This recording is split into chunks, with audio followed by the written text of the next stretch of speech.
I'm Julie Swift with Food Service Women's Alliance. Welcome to our Women's History Month series. Today, I'm here with Toni Ronayne, and Toni is the founder of the Sea Society. So, Toni, I'd love for you to just jump in, introduce yourself, and tell us more about the Sea Society, and let's get this thing going.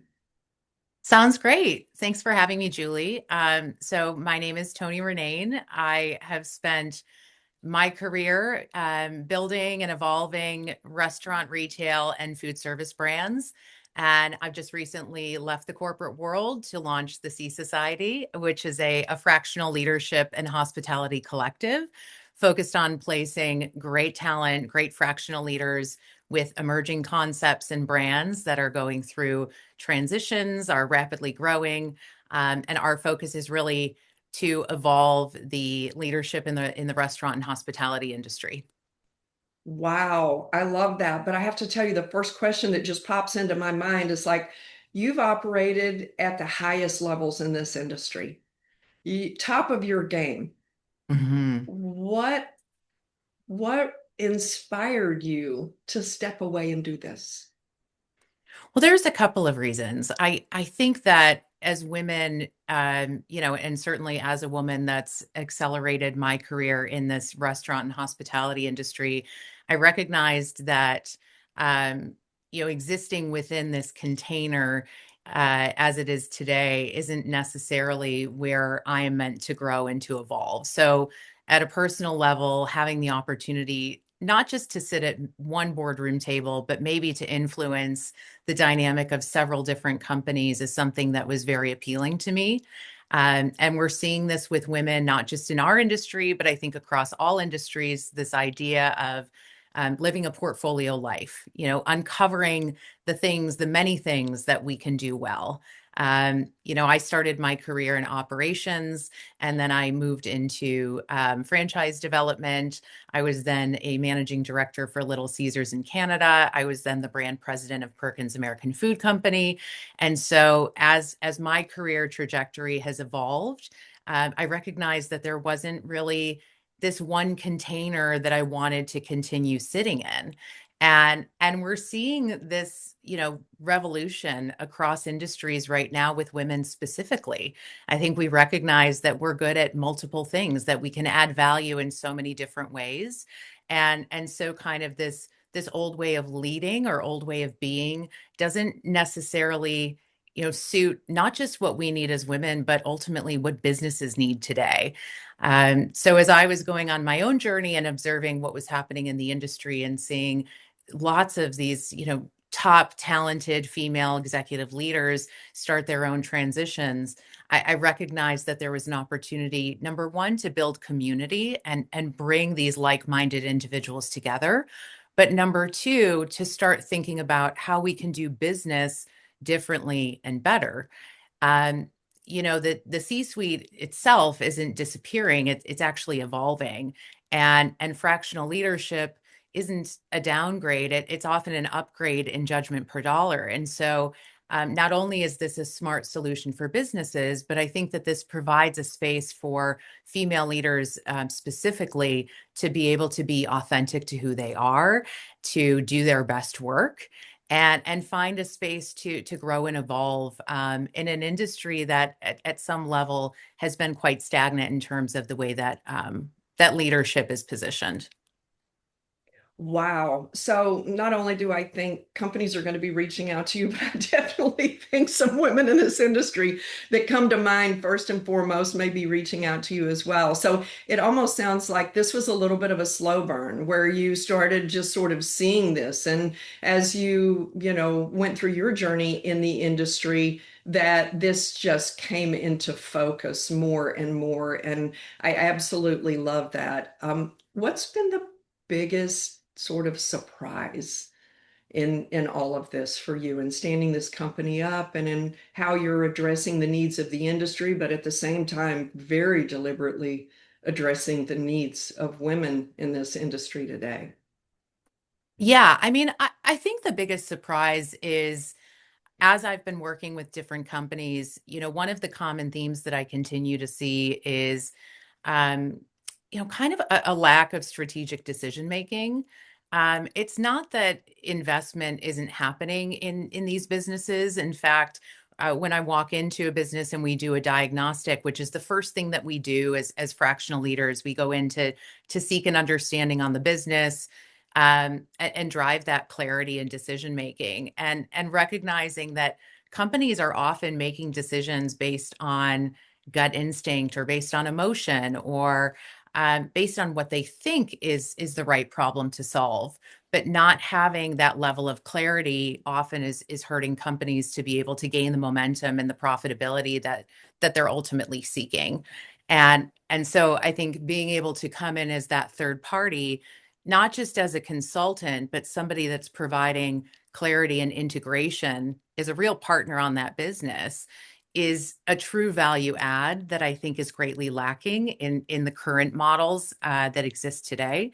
So I'd say that's been quite a large surprise. I spent a lot of time, working with clients, talking about prioritization, how we sequence the decisions that we make, making sure that we're using data in our decision making, and then of course being able to bring the existing leadership teams together so that there's real alignment about the problems that we need to solve and how we're going to solve them. So I would say that that's been a little bit surprising, especially as you consider the clients that we're working with. These are sophisticated, successful founders and operators. And I think it just highlights that opportunity to have a fresh perspective is really critical, especially as a business is going through periods of rapid transformation and growth. So I would say that professionally is something that we're really focused on, and where we add a ton of value. I'd say for me personally, one of the things that I'm learning how to do is be a founder. So this is building the plane and flying it at the same time. I know how to run a great restaurant brand, but being able to sit in this seat and focus on being the CMO, being the CEO, being the CFO. I mean, I'm the bookkeeper, I'm the marketer. It is a very entrepreneurial experience for me on this journey. And so being able to recognize personally that I have an opportunity maybe to over function less and lean on the help that exists around me to grow this business is part of my own journey. So I would say that, I think anytime that you take yourself outside of your comfort zone and you start to do something, you go through this experience of being consciously incompetent at some level. And so it's been a lot of fun, and there's lots of learning along the way. And I feel so privileged to be building this in a community where I have, great PR executives and great marketers and great technology folks that, we have people across every discipline in the C Society, and are willing to not only help great brands, but also be a part of writing the story of this company, believing in the work that we're doing. So it's been an incredible journey, and I assure you, there's lots of surprises every day. Ah, I love your vulnerability. There's so much that our viewer can take from what you just said and how you said it. I'm so inspired by you, from the jump. We'll talk about that in a minute, but um, you talked a little bit about sort of your surprises along the way, what's Mhm. inspired you, what the challenges were. It's interesting how you present all of that in a way that makes us understand that, like, when you see those challenges, that's when you know something big is coming, right? But what would you share with someone who's really trying to find the courage, or maybe even figure out if their model fills a gap in the industry or works for what's going on in Mm. today's food service industry? Yeah, so I think a couple of things. Such a great question. And I'm going to approach it two ways. I think the first component would be, and I think this is very important anytime you're building strategy and a belief system that has really existed with me over the past 2 decades of my career. And as you're approaching any sort of a problem that you want to solve, I think there's three key things that you need to consider. So one is going to be, learning as much as you possibly can about the data. And that could look like, reading industry publications. That could look like understanding what the numbers are saying. Trying to decode and clearly delineate, what the patterns are that exist in the data itself is really important. Because I think as we get into our own space of creatively trying to solve problems, we're really sitting with our own bias. And I think data doesn't lie and facts are real. So starting at that place is really key. The second thing I would say is thinking about feedback. And this is where community comes in. This is getting feedback from the people that are closest to the problem that you're trying to solve, the feedback from people that are sitting in the right seats across the industry, understanding, every single day what the challenges are that they have to deal with, getting their opinions and their thoughts. And this really lives for me as this is my operator's brain. I started at the ground level in operations, eventually became a district manager to a regional director to a managing director, VP, what have you. And and one of the things that never changed was as I was looking to solve problems in my restaurant business, I always talked to the front line because the decisions that are made at the top of an organization ultimately funnel through. And what we found when we spoke to people that were on the front line, interacting with our guests, doing the work, using the tools that we developed, it was such a litmus test for us to be clear on whether the decisions that we were making were correct and were helping the business to move forward or not. So I think casting a wide net, building a community to get that feedback is really, really important. And then the third component of this is about your own observations. So now it's time for you to be able to lend your own experience, your own expertise, take the data, take the feedback, and then what you bring to the table is that strategy, that creativity, the insights from your own experience. And when you put those three things together, you should be able to clearly understand if you've got a solution here. Um, and that's, those three things, data, observation, feedback. I mean, that's how I solve every problem. It's just become part of how my brain works. I was very disciplined early in my career to apply that methodology. And it's something again that I think is a gap today is how we make strategic decisions. So that would definitely be the first part of it. The other thing I would say is that this transition for me would never have been possible without the community that I have and that I get to benefit from every single day. And I have in my career, and it hasn't always been easy, but surrounded myself by women.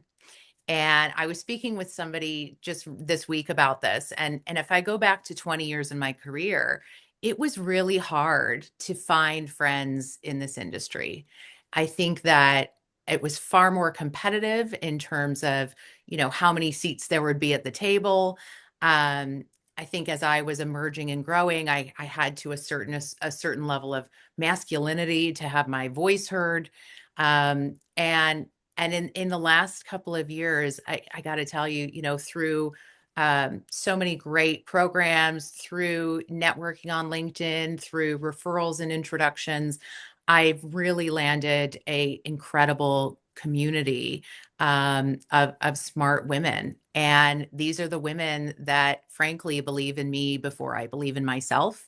And so being able to find just a couple of people that you can really connect with, that do the work that you do, that understand the challenges that we face is so critical.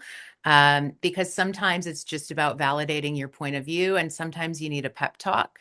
And building that community is really the thing I believe that's going to accelerate how we can all be successful. Because at the end of the day, there's plenty or for everybody here.